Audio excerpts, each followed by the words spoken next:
ಮುಂದೆ ಹೋಗ್ತಾ ಇದ್ದ ಟ್ರ್ಯಾಕ್ಟರ್ಗೆ ಮಿನಿ ಗೂಡ್ಸ್ ವಾಹನ ಡಿಕ್ಕಿ ಹೊಡೆದು ರಸ್ತೆ ಬದಿಯಲ್ಲಿ ಮೂತ್ರ ವಿಸರ್ಜನೆ ಮಾಡ್ತಾ ಇದ್ದ ಬೈಕ್ ಸವಾರನಿಗೆ ಡಿಕ್ಕಿ ಹೊಡೆದ ಪರಿಣಾಮ ಬೈಕ್ ಸವಾರ ಸ್ಥಳದಲ್ಲೇ ಸಾವಿಗೀಡಾದ ಘಟನೆ ಹುಬ್ಬಳ್ಳಿ ಗ್ರಾಮೀಣ ಪೊಲೀಸ್ ಠಾಣಾ ವ್ಯಾಪ್ತಿಯಲ್ಲಿ ನಡೆದಿದೆ.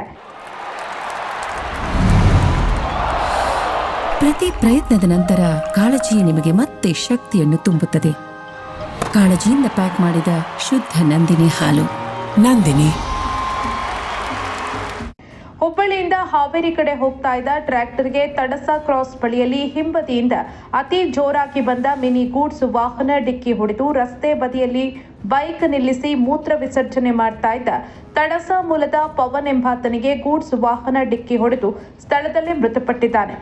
ಘಟನೆಯ ಮಾಹಿತಿ ತಿಳಿತಾ ಇದ್ದ ಹಾಗೆ ಸ್ಥಳಕ್ಕೆ ಹುಬ್ಬಳ್ಳಿ ಗ್ರಾಮೀಣ ಠಾಣೆಯ ಪೊಲೀಸರು ಭೇಟಿ ನೀಡಿ ಅಪಘಾತವಾದ ವಾಹನಗಳನ್ನು ತೆರವುಗೊಳಿಸಿ ಬೇರೆ ವಾಹನಗಳ ಸಂಚಾರಕ್ಕೆ ಅನುಕೂಲ ಮಾಡಿ ಮೃತಪಟ್ಟ ವ್ಯಕ್ತಿಯ ಶವವನ್ನು ಕೆಮ್ಸ್ ಶವಾಗಾರಕ್ಕೆ ರವಾನೆ ಮಾಡಿ ತನಿಖೆ ಮುಂದುವರಿಸಿದ್ದಾರೆ.